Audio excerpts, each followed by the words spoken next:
वंदनीय माताओं एवं सुहृद भक्तवृंद, भगवान की असीम कृपा से पुनः आज हम लोग समवेत हैं यहाँ भगवान की ही वाणी पर चिंतन करने के लिए, विचार करने के लिए। गीता के चौथे अध्याय के 25वें श्लोक से भगवान यज्ञ की बात हमें बता रहे हैं और ये क्रम 30वें तक चलता, बल्कि 31वें श्लोक तक चलता। यहाँ थोड़ी देर के लिए हम ये देखें कि हमारे प्राचीन ऋषियों की, हमारे उपनिषद के रचनाकार ऋषियों की, परवर्ती ऋषियों की, अवतारों की क्या दृष्टि थी।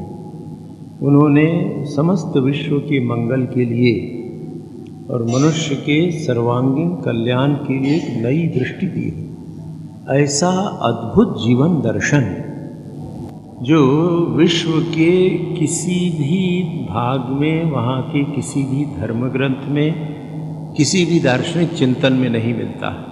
ऐसा श्रेष्ठ जीवन दर्शन आप हम उस पर थोड़ा विचार करें तो देखिए, हमको इस बात का कितना गर्व होना चाहिए कि हम उन ऋषियों की संतान हैं।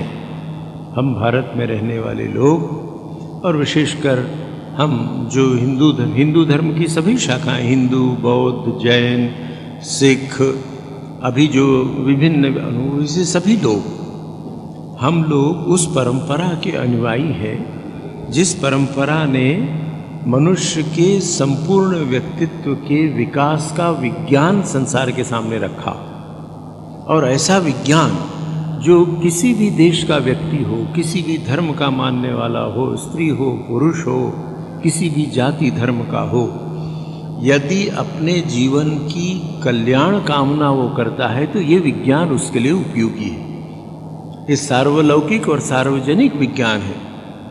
जिस प्रकार भौतिक विज्ञान, फिजिक्स को आप हिंदू फिजिक्स, मुस्लिम फिजिक्स, ईसाई फिजिक्स नहीं कह सकते। भौतिक शास्त्र है, सारे विश्व के लोगों के लिए है वो। उसी प्रकार ये जो जीवन का आध्यात्मिक शास्त्र है, यज्ञ वाली जो धारणा है, ये समस्त विश्व के मानव के लिए है जो अपना कल्याण चाहते हैं। तो भगवान बता रहे हैं 25वें में ये कह रहे हैं कि देखो अर्जुन, दैवम एव अपरे यज्ञम योगिनः पर्युपासते ब्रह्माग्नौ अपरे यज्ञम यज्ञेन एव उपजीव्यति।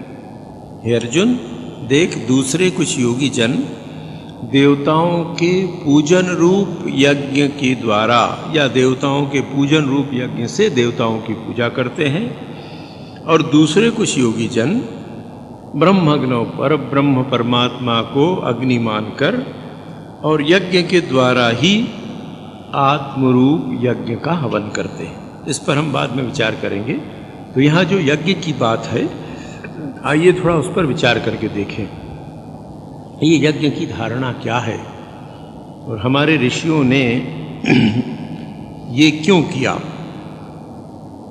ऋषियों ने मानव के स्वभाव को समझा था और आज भी जो आध्यात्मिक जीवन के पथ में आगे बढ़ते हैं, जो साधक या साधिकाएं हैं, उनके जीवन की प्रथम उपलब्धि, आध्यात्मिक जीवन की प्रथम उपलब्धि है अपने स्वभाव को समझना।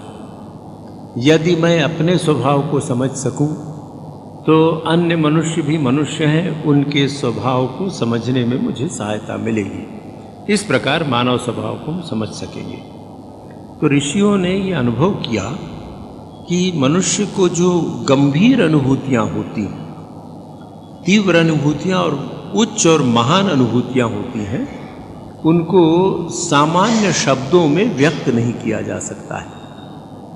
आप हम भी अपने दैनंदिन जीवन में देखते हैं, आपको हमको जो गहरी अनुभूतियाँ होती हैं जीवन में, उन अनुभूतियों को हम शब्दों से व्यक्त नहीं कर सकते हैं। कैसे नहीं कर सकते हैं? अब आप सोचिए, कोई ऐसा अभागा हो जिस संतान का, लड़की लड़का कोई भी हो, कि जन्म के बाद ही उसके माँ की मृत्यु हो गई हो।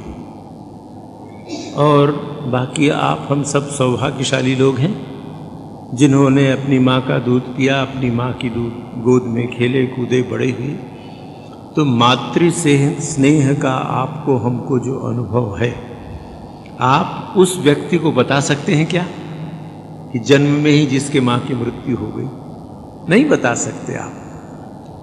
सामान्य भी किसी से चर्चा करना हो, यदि मैं अपने किसी मित्र से कहूँ कि भाई अभी भी मुझे अपनी माँ की याद आती बुढ़ापे, मेरी माँ मुझको बहुत प्यार करती थी, तो उसको क्या करूँगा, कैसे बताऊँगा? यही कह सकता हूँ कि जैसी माँ तुझको प्यार करती थी, तेरी माँ वैसे मुझे प्यार करती थी। कोई शब्द है आप माँ के प्रेम की अनुभूति को बता सके?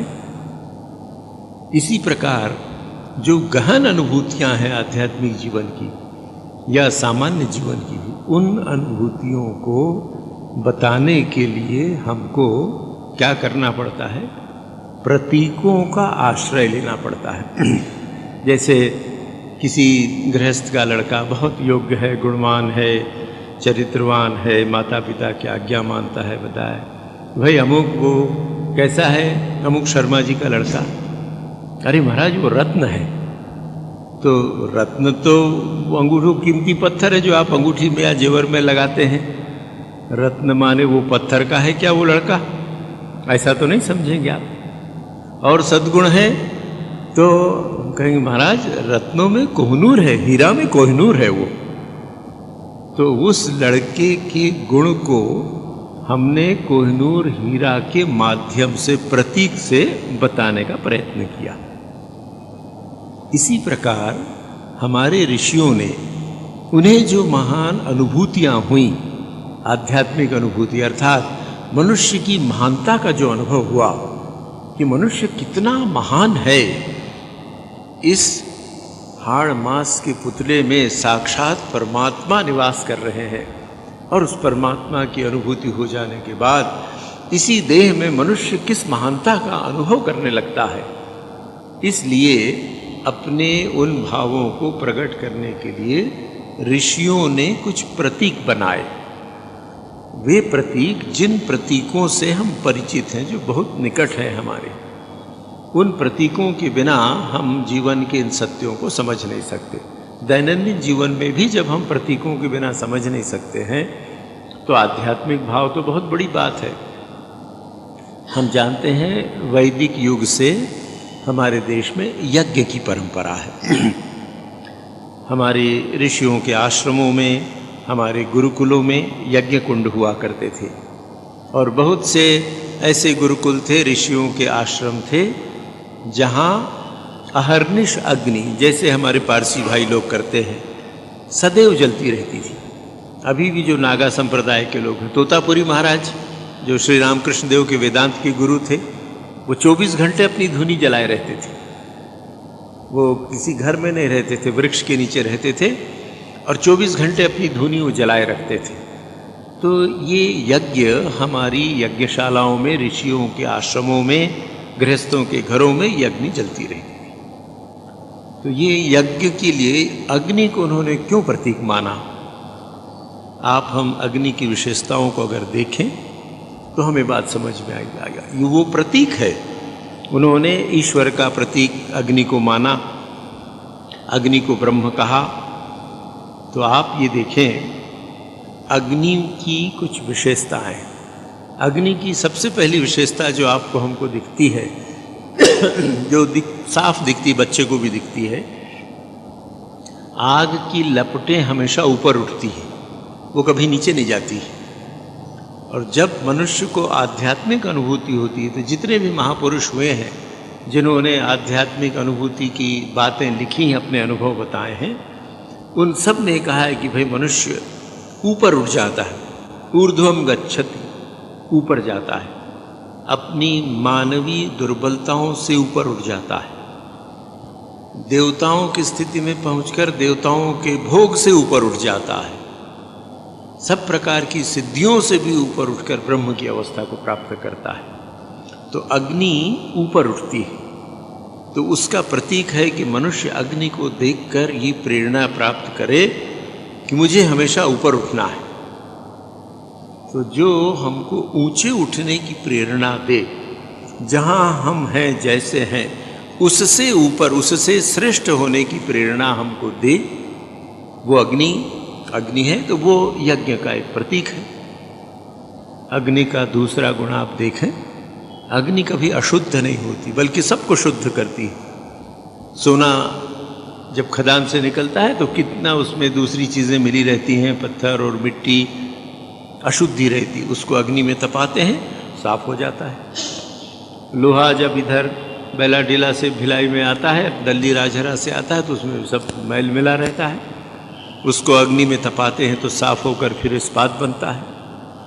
तो अग्नि स्वयं अशुद्ध होती नहीं, किंतु जो कुछ अग्नि में आता वो सबको शुद्ध कर देती। तो अग्नि ये शुद्धता का प्रतीक है। हम लोग ये गैरिक वस्त्र पहनते हैं, 10,000 साल से हमारे सन्यास की परंपरा में है। क्यों है? ये अग्निशिखा के समान। हमारी सन्यास की परंपरा में भी हम लोग सन्यास लेने के पूर्व विरजा होम करते हैं। हमारे सारे हिंदू में विवाह के समय होम, यज्ञोपवीत के समय होम, गृह प्रवेश, सब जगह हवन करते हैं। तो सन्यास की प्रक्रिया में भी सन्यास ग्रहण करने के पूर्व हम लोग हवन करते हैं। और गुरु हमको ये बताते, देखो तुम्हारा ये गेरुआ अग्नि की शिखा के रंग का है, तो सदैव तुम्हें ये स्मरण रहना चाहिए कि अग्नि को साक्षी करके तुमने ये व्रत लिया। क्या व्रत लिया है? कि अग्नि के समान दीप्तमान और पवित्र रहोगे, हमेशा ऊंचे उठोगे। तो ये अग्नि के माध्यम से यज्ञ को एक प्रतीक उन्होंने हमें बताया। अग्नि सबको शुद्ध कर देती है, अग्नि हमेशा ऊपर की ओर जाती है। फिर अग्नि में जब भी हम बीज आदि डालते हैं, जैसे हवन करते हैं तो उसमें अन्न डालते हैं, गेहूँ, जौ, तिल आदि, तो जो बीज अग्नि में डाले जाते हैं, अग्नि में जो भुन जाते हैं, उन बीजों से फिर वृक्ष नहीं हो सकता है। उन बीजों को बो दें तो उससे फसल नहीं होगी। उसी प्रकार जीवन यज्ञ में जो कर्म के बीज हम डालेंगे उसका फल हमको नहीं भोगना पड़ेगा, वो निर्बीज हो जाएंगे। तो उन्होंने ये यज्ञ की परंपरा चलाई और प्रतिदिन यज्ञ में वो लोग आहुति देते थे, मंत्र का पाठ करते थे और जीवन को ऊंचा उठाने का प्रयत्न करते थे। भगवान कृष्ण की ये विशेषता रही कि वैदिक युग के 5-7-8,000 या 10,000 साल बाद भगवान कृष्ण ने इस यज्ञ का इतना विस्तार किया। उन्होंने कहा कि देखो, यज्ञ कुंड में आहुति देना तो निश्चित रूप से यज्ञ है, किंतु केवल उतना उसको सीमित कर लेना यज्ञ का संकुचित अर्थ होगा। उन्होंने कहा तुम्हारा संपूर्ण जीवन ही यज्ञ है। इसमें इसी अध्याय में कोई 13-14 यज्ञों की चर्चा भगवान ने की। तीसरे अध्याय में भगवान ने कहा यज्ञार्थ कर्मणो अन्यत्र लोको अयम कर्म बंधनः। यज्ञ से भिन्न कोई भी कर्म बंधन का कारण है, किंतु वो कर्म यदि यज्ञ के रूप में किया जाए तो मुक्ति का कारण है। तो अब देखिए भगवान कृष्ण ने हमसे क्या कहा कि तुम अपने संपूर्ण जीवन को यज्ञमय बना लो। हमारे जीवन का प्रत्येक कर्म, जब हम वैदिक कर्म करते हैं, वैदिक विधान से कर्म करते हैं, तो घंटे 2 घंटे 4 घंटे यज्ञ होता है। हम लोग वर्ष में 4 बार मंदिर में हवन करते हैं, यज्ञ करते हैं, तो 1-1.25 घंटे में यज्ञ समाप्त हो जाता है। तो ये 1-1.25 घंटे में समाप्त होने वाला यज्ञ एक प्रतीक है, सिंबल है। किस बात का सिंबल है, किस बात का प्रतीक है? कि आप उस यज्ञ से प्रेरणा लेकर अपने संपूर्ण जीवन को यज्ञमय बना लीजिए। हमारे जीवन का प्रत्येक कर्म यज्ञ हो जाए, जिसमें हम अपने जीवन की ही आहुति दे दें। तो भगवान ने कर्मयोग की बात कही, कर्मयोग से मुक्ति होगी। अब कर्मयोगी करे क्या? आप हम सब कर्मयोगी हैं। कर्मयोग के द्वारा चित्त शुद्धि और चित्त शुद्धि के द्वारा ईश्वर प्राप्ति। तो विभिन्न प्रकार के स्वभाव हैं व्यक्ति के। विभिन्न प्रकार की परिस्थितियां हैं, उसके अनुसार जीवन यापन करने के लिए कोई उपाय है क्या? तो भगवान कहते हैं हाँ है। 25वें में क्या कहते हैं? दैवम एव अपरे यज्ञम योगिनः पर्युपासते। भगवान ने आपको हमको योगी कहा है। योगी कौन है? योगी वह है जो ईश्वर प्राप्ति का प्रयत्न कर रहा है किसी भी ढंग से, चाहे वो राजयोग हो, ज्ञान योग हो, भक्ति योग हो, कर्म योग हो। कोई भी साधक जो आत्मा से परमात्मा को मिलाना चाहता है, जो ईश्वर का साक्षात्कार करना चाहता है, वो योगी है। साधक साधिका सब बहनें योगिनियां हैं, आप हम योगी हैं। तो कुछ योगी, कुछ साधक, दूसरे लोग दैवम एव यज्ञम, दैव यज्ञ के द्वारा पर्युपासते, अच्छी तरह पूजा करते हैं। अब बहुत से ऐसे लोग हैं, अधिकांश आप हम सब इस प्रकार के हैं कि एकदम से निर्गुण निराकार की कल्पना हम प्रायः नहीं कर सकते। हमने ये देखा था 24वें श्लोक में गत बार कि ब्रह्मार्पणम ब्रह्म हवि वाले में, कि वहाँ एक बहुत उच्च धारणा है कि साधक सब कुछ को ब्रह्म ही समझता है, या जिसको ब्रह्म ज्ञान हो गया है उस व्यक्ति की मानसिक अवस्था का वर्णन है। अब वो सबके लिए संभव नहीं है। हम जैसे सामान्य लोग जो 24 घंटे सभी में ब्रह्म दृष्टि नहीं कर सकते, हमको देवता की पूजा करना अच्छा लगता है, देवी की पूजा करना अच्छा लगता है, विभिन्न प्रकार के भगवान गणेश की, कि शिव की दुर्गा की, कि काली की, कि चामुंडा की, विभिन्न प्रकार के देवी देवताओं की पूजा करना हमको अच्छा लगता है। तो अब ये विभिन्न प्रकार के देवी देवताओं की पूजा करते हुए भी क्या हम ब्रह्म ज्ञान प्राप्त कर सकते हैं, आत्मज्ञान प्राप्त कर सकते हैं? क्योंकि 24वें श्लोक में तो कहा कि सबको ब्रह्म बुद्धि से करो, हम ब्रह्म बुद्धि नहीं कर सकते। तो उस स्थिति में भगवान कहते हैं कि अवश्य तुम देवी देवताओं की उपासना और पूजा के द्वारा भी इसी स्थिति को प्राप्त कर सकते हो जिस स्थिति को एक ज्ञान योगी ब्रह्म की चिंतन या उपासना से प्राप्त करता है। पर एक शर्त है, सैकड़ों लोग बल्कि लाखों लोग देवी देवताओं की पूजा करते हैं अपने देश में करते हैं, तो सभी लोग क्या इस प्रकार योगी हो जाते हैं, इस प्रकार ज्ञान प्राप्त कर लेते हैं? नहीं। आचार्यों ने ये बताया है कि उसकी एक शर्त है, पर्युपासते, अच्छी तरह पूजा करे, अर्थात किसी प्रकार की सांसारिक कामना से भगवान की या देवता की पूजा नहीं करते हैं। यदि कामना आई कि वो यज्ञ दूषित हो गया, वो फिर यज्ञ नहीं रह जाता है। यज्ञ की आवश्यक शर्त है ये कि व्यक्ति में किसी प्रकार का स्वार्थ न हो, सांसारिक उपलब्धि की, सांसारिक प्राप्ति की किसी प्रकार की आकांक्षा उसके मन में न हो। तो जो लोग देवताओं आदि की पूजा भी निष्काम भाव से करते हैं, वे लोग भी कर्मयोगी हैं, और एक दिन इसी कर्मयोग के माध्यम से उनका चित्त शुद्ध होगा और वो ईश्वर की प्राप्ति, आत्म साक्षात्कार कर लेंगे। क्या होगा आत्म साक्षात्कार करने से? 2 अध्याय में हमने देखा था वो समता की स्थिति। भगवान कहते हैं समत्वम योग उच्यते। सुख में दुख में किसी भी परिस्थिति में हमारा मन विचलित नहीं होगा, हम सतत शांति का अनुभव कर सकेंगे, समत्व का अनुभव कर सकेंगे देवता की उपासना करते हुए भी। अब उसके दूसरे अंश में कहते हैं ब्रह्माग्नौ अपरे यज्ञम यज्ञेन एव उपजीवति। यज्ञ को यज्ञ के द्वारा उसकी आहुति देते हैं। यहाँ थोड़ा अटपटा सा पहले लगता है, किसमें? ब्रह्माग्नौ, ब्रह्म रूपी अग्नि में। दूसरे कुछ लोग ब्रह्म रूपी अग्नि में यज्ञ के द्वारा यज्ञ की आहुति देते हैं। आचार्यों ने यहाँ हमारा मार्गदर्शन किया है। वो लोग कहते हैं देखो ये ब्रह्माग्नौ क्या है? ब्रह्म को अग्नि की तुलना दी गई है। आप हम सब जीव हैं। जीव कब होता है? वही ब्रह्म, वही निर्गुण निराकार ब्रह्म या परमात्मा जब उपाधियों से युक्त हो जाता है तो वो जीव हो जाता है। आप हम सबसे पहले तो हम स्त्री हैं या पुरुष हैं, ये शरीर की उपाधि। शरीर की उपाधि के साथ ही फिर हम सुंदर हैं, असुंदर हैं, काले हैं, गोरे हैं, फिर शरीर से रिश्ते, ये हमारा मित्र, ये हमारा बंधु, ये हमारी संतान, ये हमारे पिता, फिर शत्रु, ये राग द्वेष का सब कुछ आ जाता है। तो यही जीव या परमात्मा या ब्रह्म जब उपाधि से युक्त हो जाता है तो उपाधि युक्त होने पर ये जीव हो जाता है। अब क्या करना है?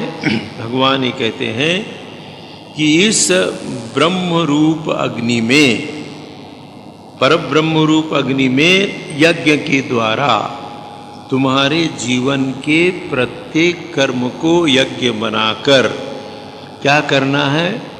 यज्ञम उपजुह्वति, यज्ञ में ही उसकी आहुति दे दो। तो यहाँ दो प्रकार के विचार साधना की दृष्टि से आचार्यों ने हमारे सामने रखे हैं। पहला तो ये कि यही जीव उपाधि से रहित होते ही ब्रह्म है।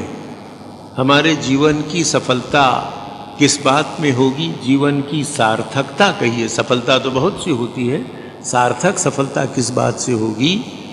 जब इसी जीवन में हम लोग अपने उपाधि रहित स्वरूप को समझ लेंगे।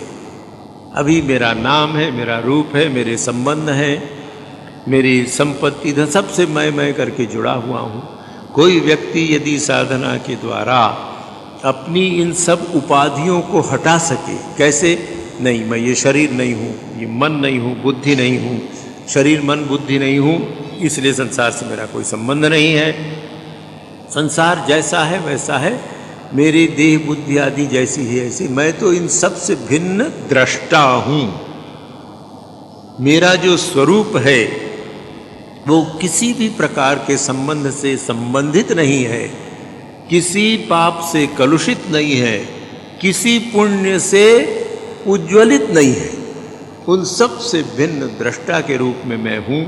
तो इस प्रकार साधना के द्वारा अच्छी प्रकार अनुष्ठान करते हुए जो व्यक्ति अपनी उपाधि रहित, अभी उपाधि सहित हैं हम लोग, अपने उपाधि रहित आत्मा को ब्रह्म में विलीन कर देता है, ब्रह्म में उसकी आहुति दे देता है। अर्थात ये समझ लेता है कि मैं ये क्षुद्र व्यक्तित्व नहीं हूँ, इस क्षुद्र व्यक्तित्व और इसके साथ के संबंध जो मैंने जोड़ रखे ये मैं नहीं हूँ, इन सब से सर्वथा भिन्न वही नित्य मुक्त शुद्ध बुद्ध चैतन्य आत्मा हूँ। और ऐसा जब वो सोच लेता है और जब उसको ये अनुभव होता है कि जब मैं उपाधि रहित हूँ, जब मैं नाम रूप से अलग हूँ, संबंधों से अलग हूँ, राग द्वेष से अलग हूँ, वासनाओं से अलग हूँ, तो वही शुद्ध परमेश्वर परमात्मा या परम सत्ता हूँ। और इसलिए परम सत्ता और मुझ में भेद नहीं है। इस प्रकार विचार करके अपनी आहुति दे देता है। यहाँ एक प्रश्न आता है कि 24वें श्लोक में तो भगवान कहते हैं कि वो सबको ब्रह्म समझ के वो ब्रह्मर्पणम ब्रह्मवि ब्रह्माग्नौ ब्रह्मणाहुतम ब्रह्म एव तेन गंतव्यम ब्रह्म कर्म समाधिना। तो ये दोनों में अंतर कहाँ है? वही एक बात भगवान उसी बात को दो बार, और वो भी तुरंत दूसरे श्लोक में कह रहे हैं। ये तो पुनरावृत्ति का दोष है, ऐसा नहीं है। प्रथम श्लोक में या 24वें श्लोक में जो भगवान ने बात कही वो ज्ञान की उच्च अवस्था में जो व्यक्ति पहुंच गया है, जो अधिकारी हो गया है, जिसने अपने सारे उपाधियों को दूर करके मैं ब्रह्म हूँ इसका अनुभव कर लिया है, और उसके बाद छांदोग्य उपनिषद में जो कहा गया है सर्वम खलु इदम ब्रह्म, सब कुछ ये ब्रह्म है, ऐसा कहा गया है, उसकी जिसने अनुभूति कर ली है उसके लिए है। और 25वां श्लोक ये सामान्य आपके हमारे जैसे सामान्य लोगों के लिए, जिनके मन में तीव्र इच्छा है कि हम इस बंधन से मुक्त हो, संसार बहुत हो गया भाई, इससे अब हमारे जीवन में स्थायी शांति नहीं मिल सकती, हमें जीवन में आनंद का अनुभव नहीं हो सकता है, तो क्या करें? तो हम किस प्रकार की साधना करें? तब भगवान दूसरे श्लोक में कहते हैं साधक के लिए साधना की पद्धति के कारण इसमें अंतर है कि तुम ये सोचो कि अभी तुम जिस नाम रूप के मोह में हो, राग द्वेष आदि से जुड़े हुए हो, ये तुम्हारा असल स्वरूप नहीं है। नाम रूप राग द्वेष वासना आदि तुम्हारे स्वरूप को ढक रहे हैं, विकृत